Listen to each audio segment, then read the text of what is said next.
আমি রিশাদ। আজকে আমরা দেখব কিভাবে আপনি আপনার হাইপার ওএস 3 ভার্সন শাওমি ডিভাইসে ফ্যাক্টরি রিসেট অথবা ফ্যাক্টরি ডেটা রিসেট দিবেন।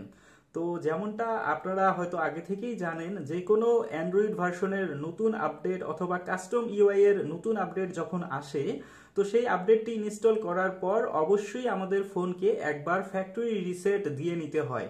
তা না হলে ফোনের যে পারফরমেন্স আছে সেটাও কমে যায় এবং ফোনের যে ব্যাটারি ব্যাকআপ আছে সেটাও কিন্তু অনেক কম পাওয়া যায়।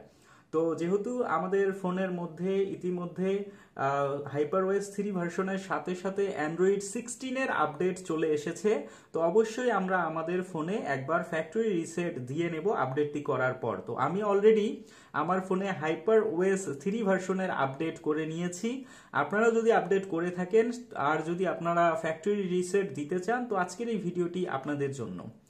তো ফ্যাক্টরি রিসেট দেওয়ার আগে সবার প্রথমে আমাদের যে কাজটি করে নিতে হবে সেটি হচ্ছে, আপনার শাওমি ফোনের মধ্যে যদি কোনো মি অ্যাকাউন্টের লগ ইন করা থাকে তো অবশ্যই সেটাকে আগে লগ আউট করে নেবেন। তো যেমনটা দেখতে পাচ্ছেন আমার এখানে একটি মি অ্যাকাউন্ট লগ আউট করা আছে, লগ ইন করা আছে, আমি সেটাকে লগ আউট করে নিব। তো এখানের মধ্যে ক্লিক করব, ক্লিক করার পর সাইন আউট অপশনের মধ্যে ক্লিক করব।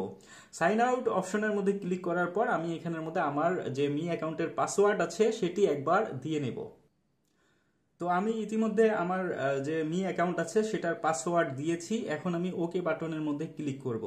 তো ওকে বাটনের মধ্যে ক্লিক করার পর পাসওয়ার্ড যদি ঠিক থাকে তাহলে এইরকম সাইন আউট লেখাটি আসবে এবং আসার পর এই যে এই ধরনের দেখতে পারবেন। তো দেখতে পাচ্ছেন এখানে আমার ফোনের মধ্যে কিন্তু এই মুহূর্তে মি অ্যাকাউন্টটি কিন্তু লগ আউট হয়ে গেছে। তো আপনাদের যদি মি অ্যাকাউন্ট লগ ইন করা থাকে সেক্ষেত্রে এই প্রসেসটি আপনাকে করতে হবে, আদারওয়াইজ আপনাকে এই প্রসেসটি করতে হবে না।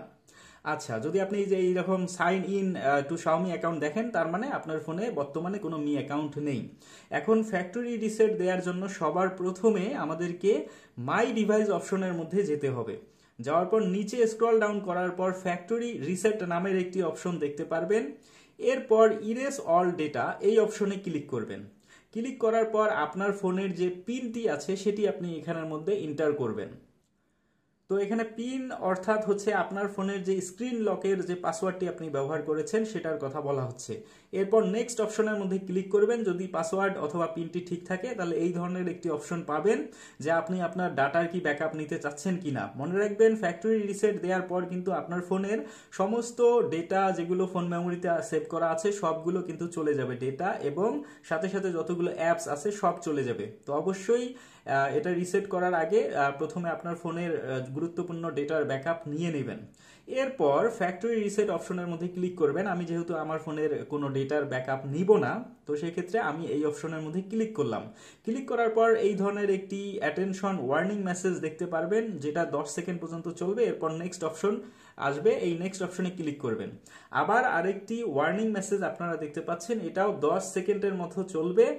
এরপর আপনাকে ওকে বাটনের অপশন দেওয়া হবে, সেখানে ক্লিক করবেন। দেখতে পাচ্ছেন ওকে অপশন কিন্তু এসে গেছে। এখন আমি ওকে বাটনে ক্লিক করলাম। এই যে দেখতে পাচ্ছেন আমার ফোনটি কিন্তু রিস্টার্ট হচ্ছে।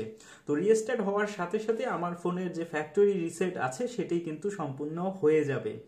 তো কিছুক্ষণের মধ্যে আমার ফোনটি নতুনভাবে লগ ইন হবে। এরপর আমরা দেখতে পারবো মিউআই মানে হাইপার ওএস 3-র নতুন যে স্ক্রিনটি আছে সেটি কিন্তু আমরা আমাদের সামনে দেখতে পারবো। তো এইভাবে আপনি আপনার যে কোনো হাইপার ওএস 3 হোক, হাইপার ওএস 2 হোক, কিংবা অন্য যে কোনো ভার্সনই হোক না কেন, আপনি আপনার শাওমি কিংবা অন্য কোনো অ্যান্ড্রয়েড ডিভাইসের কিন্তু ফ্যাক্টরি রিসেট দিয়ে নিতে পারবেন।